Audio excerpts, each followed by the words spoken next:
গেল ১৫ বছরের আওয়ামী শাসনামলে সরকারের সাফল্য দেখাতে অর্থনীতির নানা সূচক ফুলিয়ে ফাঁপিয়ে উপস্থাপন করা হয়েছে। বাস্তবে অবস্থা যাই হোক, হাসিনা সরকারের ইতিবাচক ভাবমূর্তি গড়তে এসব তথ্য পরিকল্পিতভাবে বাড়িয়ে বা কমিয়ে দেখানো হতো। জাতীয় শ্বেতপত্র কমিটির প্রতিবেদনে এসব তথ্য উঠে এসেছে।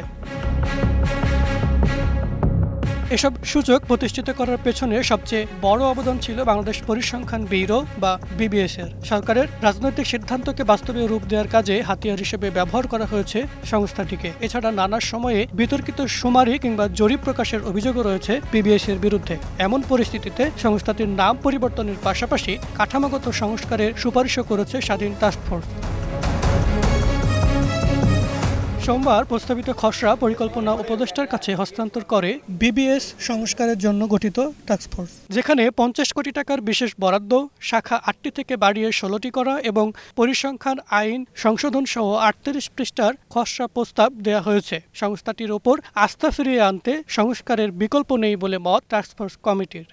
কার্য সংস্কৃতি গেড়ে বসছিল, যেটাকে আমরা বলছি প্রজেক্ট কালচার। সেখান থেকে উত্তরণের জন্য আমরা সুনির্দিষ্ট একটা তালিকা দিয়েছি, যেগুলো হবে যে কোর সার্ভিস, এবং সেটা সরকারের রেভিনিউ বাজেট থেকে অর্থায়ন হবে।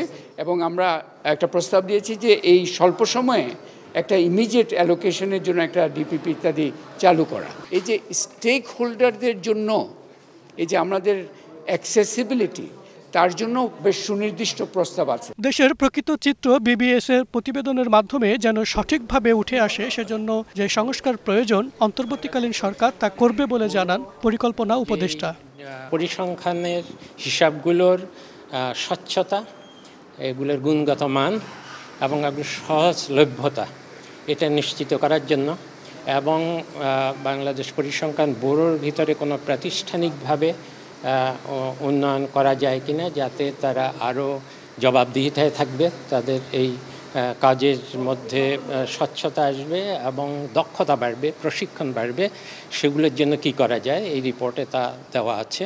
আর সবচেয়ে বড় কথা হলো ডেটাকে মুক্ত করে দেওয়া। এই জরিপগুলো কোনো অনুমতি ছাড়া, এটা তারা বিশেষজ্ঞদের পরামর্শ নিয়ে জরিপগুলো করে। প্রত্যেকটা জরিপের পিছনে কিছু বিশেষজ্ঞ থাকে। এই জরিপগুলোর ফলাফল তারা আর কোনো সরকারি অনুমোদন ছাড়া নিজেরাই প্রকাশ করতে পারবে।